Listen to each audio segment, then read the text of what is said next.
Bonjour à tous et bienvenue sur Usitility. Aujourd'hui, nous allons voir comment jouer à Destiny Rising sur PC en utilisant le tout nouveau BlueStacks 5, qui est conçu pour une vitesse fulgurante et une action de haute intensité. Nous pourrons facilement télécharger et installer Destiny Rising et profiter du jeu sur notre PC Windows avec un clavier, une souris et un grand écran grâce à BlueStacks 5, qui est l'émulateur Android que nous recommandons pour jouer à Destiny Rising. Alors sans plus attendre, passons à l'action. Pour commencer, les amis, la première action à faire est de lancer notre navigateur web préféré. Nous avons à l'écran celui que nous préférons. Rendons-nous à la prochaine URL que je surligne avec du vert. Vous la voyez sur mon écran. Vous n'aurez pas besoin de taper quoi que ce soit, car vous avez un lien à cliquer dans la description de cette vidéo et dans le tout premier commentaire épinglé. Une fois que nous avons cliqué sur ce lien cliquable, nous atterrissons à cet endroit sur le site internet de BlueStacks, qui est l'émulateur Android que donc nous allons nous servir pour jouer à Destiny Rising sur notre ordinateur Windows. Comme vous pouvez le remarquer à l'écran, l'usage d'un émulateur apporte un certain nombre d'avantages. Contrôle personnalisable, instances multiples, synchronisation de ces instances, macros, scripts, FPS élevé, et j'en passe. Nous allons maintenant lancer le téléchargement de Destiny Rising en cliquant sur ce bouton Jouer sur BlueStacks que j'ai surligné en vert. Nous cliquons ou double-cliquons après sur ce bouton. À ce stade, le téléchargement démarre et se termine aussitôt. Voilà, notre téléchargement est terminé. C'est un fichier exécutable. Notre prochaine étape est de lancer l'installateur, donc nous allons cliquer sur le fichier à exécuter. Si nous avons un ordinateur sous Windows 10, il nous sera demandé la permission d'apporter des changements à l'appareil. Nous devons répondre oui. Je réduis le navigateur pour mieux accéder à l'installateur. Ce programme d'installation est très sommaire. Il se compose de deux options, installer et configurer le chemin. Je vais vous expliquer à quoi sert configurer le chemin. Il vous de cliquer dessus. Et en partant de là, nous voyons que nous avons ici le chemin exact où l'émulateur sera installé. Si nous avons besoin de changer ce répertoire, il nous faut cliquer ou double-cliquer sur le bouton « Sélectionner le chemin ». Maintenant, nous optons pour un autre dossier et installons l'émulateur là où nous voulons. Je garde le répertoire par défaut. Je clique sur « Retour ». Par conséquent, je clique ou double-clique sur « Installer ». Ça y est, ça démarre. L'installation a commencé et elle va effectuer le téléchargement de ces mégas qui sont affichés à l'écran.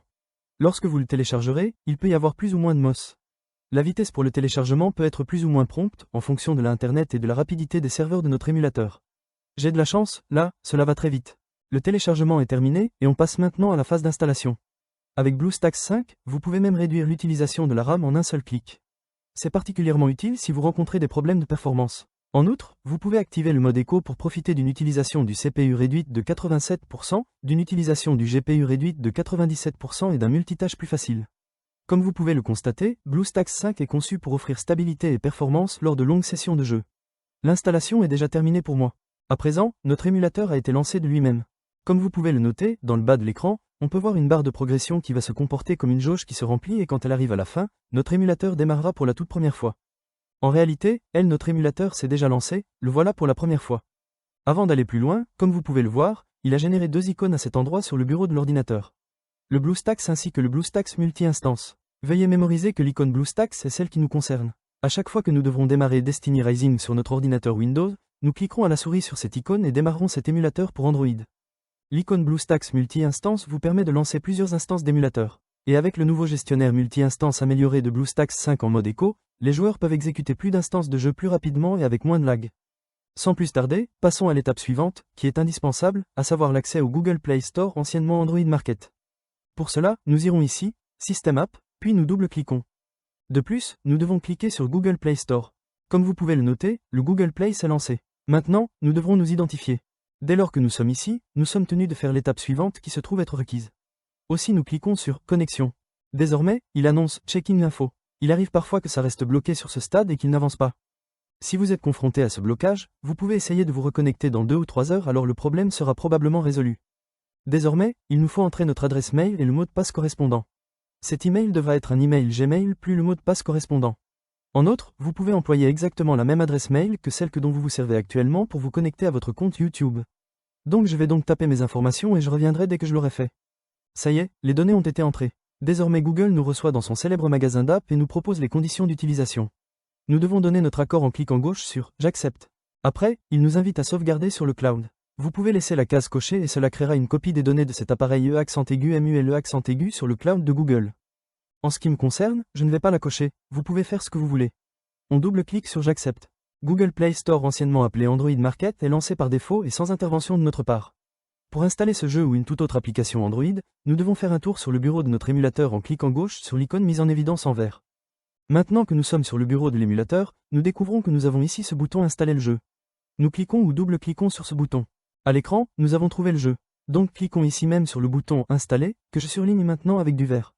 Alors l'installation va démarrer. Maintenant, notre émulateur Android va récupérer l'application de jeu et installer le jeu. Cela peut sembler interminable ou être terriblement rapide. Tout dépendra de la qualité de notre connexion Internet. L'installation s'est achevée avec succès.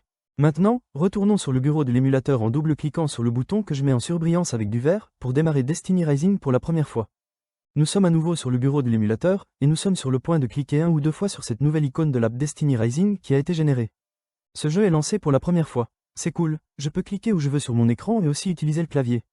Je vous montre le volume de l'émulateur. C'est ici même. Nous avons l'icône d'augmentation du volume et l'icône d'un volume plus faible. De cette manière, nous ne dépendons pas du volume avec les outils Windows pour augmenter ou baisser le son de notre émulateur Android. Et là, pour profiter au maximum de l'expérience, nous avons la possibilité d'allumer notre moniteur externe ou écran d'ordinateur. Pour cela, nous avons deux possibilités. Je vous présente la première fois où nous cliquons ou double-cliquons sur l'icône que je vous mets en évidence en vert. Puis maximisons l'écran en laissant une bordure en haut, une à droite et une tout en bas.